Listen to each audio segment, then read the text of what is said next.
인권과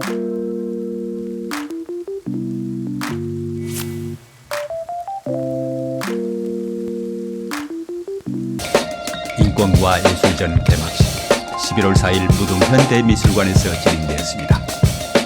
인권과 예술에 대한 토론에서 광주 장애인 차별철폐연대 김용목 상임 대표의 이야기입니다. 인권과 예술이라고 하는 이 주제는 저에게 참 어려운 주제여서 어떻게 해야 되나 잠시 고민했지만 저도 그 친분에 의해서 끌려 나왔습니다. 사실은 제가 이제 많이 관심 있는 분야이기도 해서요. 과연 인권과 예술이 어떻게 연결이 될 수 있는지 이번 기회에 좀 생각을 정리하자 이렇게 하면서 참여하게 됐습니다. 저는 세 가지 이야기를 오늘 좀 나누려고 합니다. 과연 문화예술이 권리인가?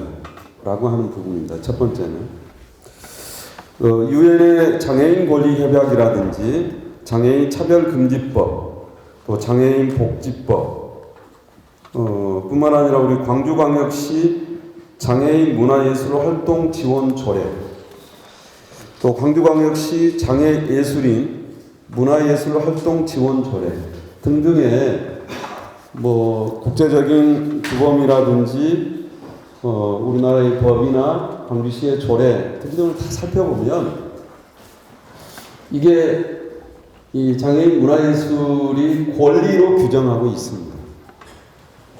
그런데 기존에 이제 흔히들 얘기하는 장애연금이라든지 장애인 수당, 또 장애 관련 의료, 고용, 복지, 일반적인 이런 우리가 얘기하는 장애인의 권리라고 하는 여타의 다양한 부분들과 비교했을 때 문화예술은 과연 권리로서 인정되고 그게 누릴 수 있었느냐?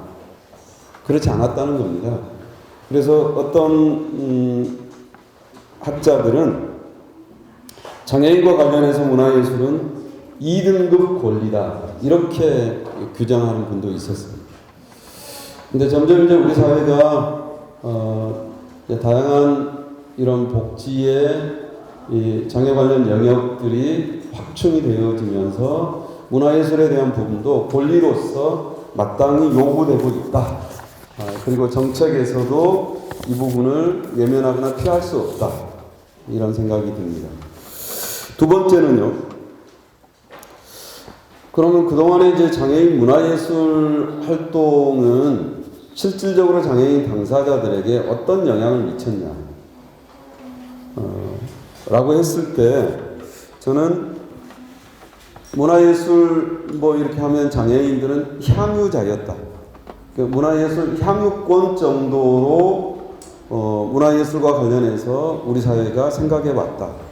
그래서 그래 장애인들이 1년에 한 번도 연극을 못 보니까 연극을 볼 수 있도록 기회를 한번 주자.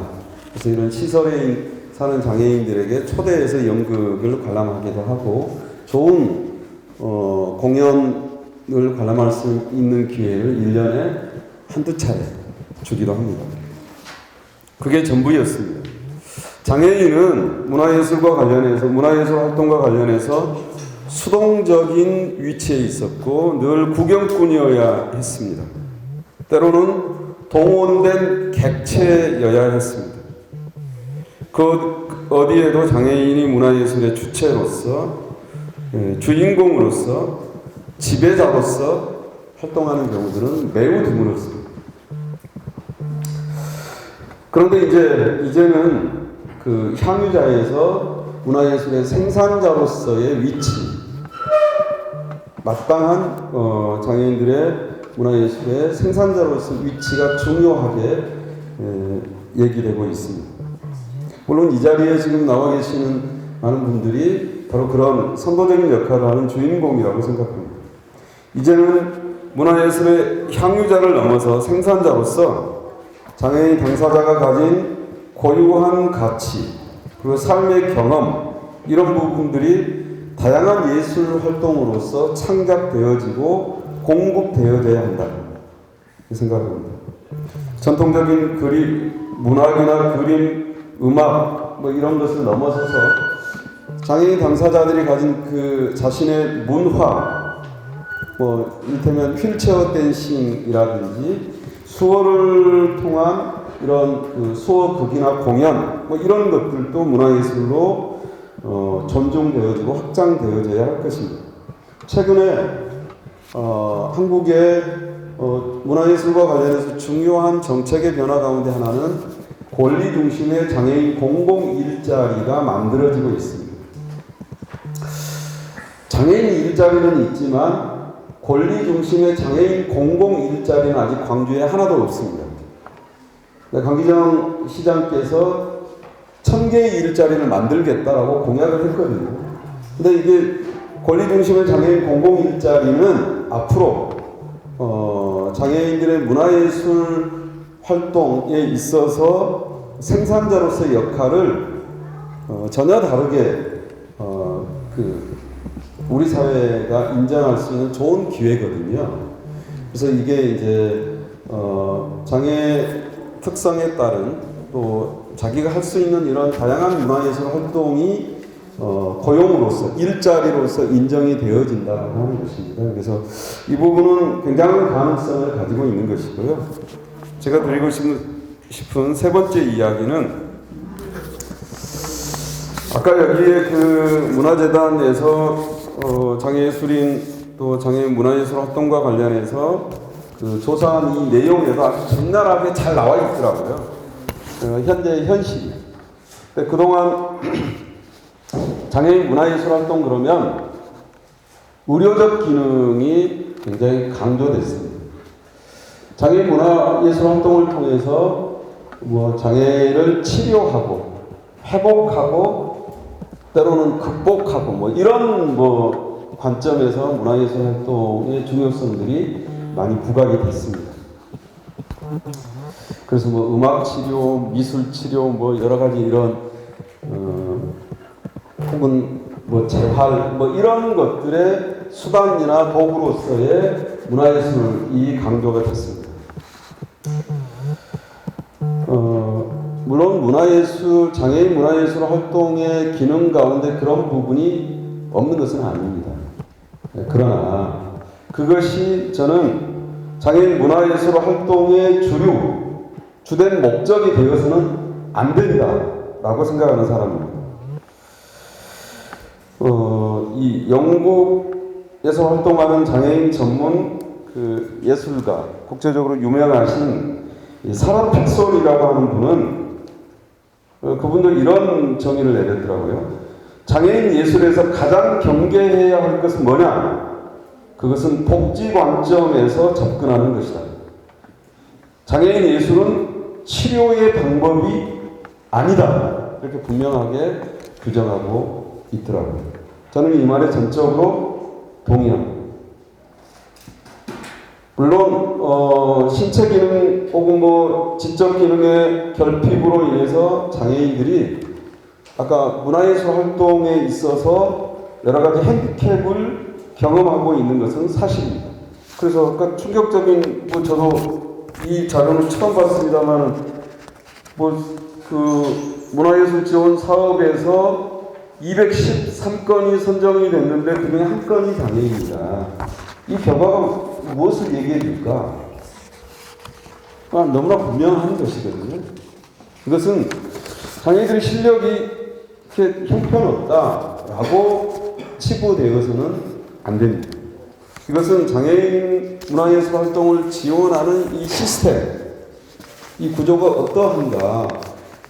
과연 우리 사회가 우리 광주의 문화예술 지원 체계가 장애인들의 이런 문화예술 활동을 지원하는 데 있어서 적절한가? 이런 부분들을 돌아보게 만드는 것이죠. 장애인 문화예술가들이 준비가 되어지고 실력이 이렇게 높아져서 이 경쟁력을 얼마나 갖추느냐라고 하는 관점에서 이것을 해석한다면 이건 있을 수 없는 일이거든요. 반대로 우리 광주라고 하는 사회가 또 이 광주의 문화예술 지원 체계가 장애인들의 문화예술 활동을 지원할 수 있는 적절한 구조를 갖추고 있느냐라고 하는 부분들을 돌아봐야 할 것입니다. 그래서 그 장애인들의 문화예술 활동이 치료를 위한 것이라든지 어떤 복지의 한 가지 방편이 되어서는 안 되고요. 문화예술의 본질처럼 장애인 당사자들이 살아가면서 사람으로서 한 인간으로서 시민으로서 자신의 생각을 표현하고 또 그 각자가 장애라고 하는 이 핸디캡은 가지고 있지만 자신이 구현하고 생각하고 표현하고자 하는 그 문화예술 활동에 있어서 그 다양한 활동들을 권리로서 보장해줘야 된다는 겁니다. 그래서 장애가 있는 그 문화예술 활동가들이 장애가 있기 때문에 어떤 그 문화예술 활동의 제한이라든지 어떤 것의 제한이라든지 분리라든지 배제라든지 이런 식의 차별을 받아서는 안 된다라고 하는 것입니다.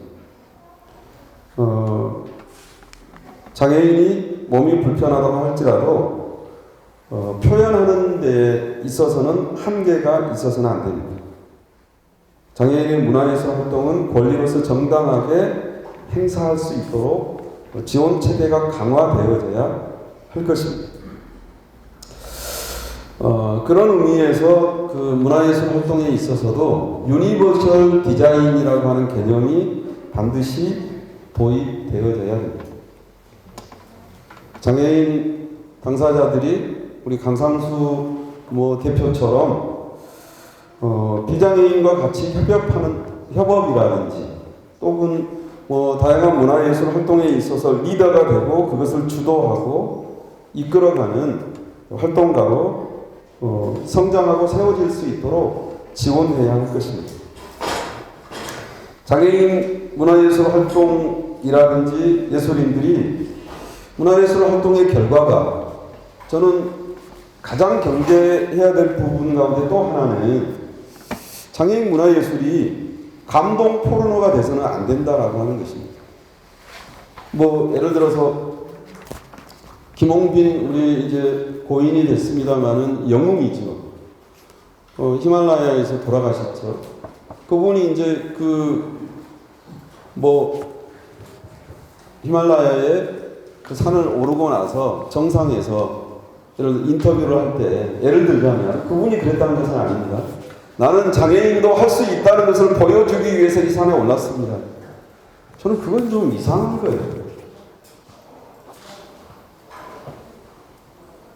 여기서 문화예술 활동하는 사람들이 장애인도 비장애인과 겨루어서 비교해가지고 잘할 수 있다는 것을 보여주기 위해서 문화예술 활동을 한다? 있을 수 없는 일이거든요. 이건 본질을 왜곡하는 일이라고 생각합니다. 제가 살아가는 것이 장애인도 무엇을 할 수 있고 장애를 극복해서 뭔가를 이룰 수 있고 그래서 이것을 희망을 주고 용기를 주고 그러기 위해서 저는 살아가는 게 아닙니다. 저는 제가 하고 싶은 일, 제가 꿈꾸는 것, 제가 이상이라고 생각하는 것 이런 부분들을 제 삶을 통해서 이루고 같이 생각을 공유하고 연대하고 이렇게 해서 좀 더 우리 사회가 바람직한 방향으로 좀 인권이 확장되는 방향으로 살아가기 그런 삶을 저는 살고 있거든요. 전 문화예술도 마찬가지라고 생각합니다. 장애인 문화예술가들이 단순히 이런 활동을 통해서 자신감을 얻는다거나 장애인도 할 수 있다는 것을 보여주는 것이 아니라 자신의 가치를 표현하고 자신의 인생을 즐겁고 기쁘게 살아가는 것이다 라고 생각합니다. 그래서 앞으로 그 광주광역시의 문화예술 정책 또 문화재단의 이런 장애인 예술인들을 위한 지원 정책의 방향도 그런 방향으로 확장되어지고 방향성이 맞춰졌으면 좋겠다 이런 기대를 합니다. 고맙습니다.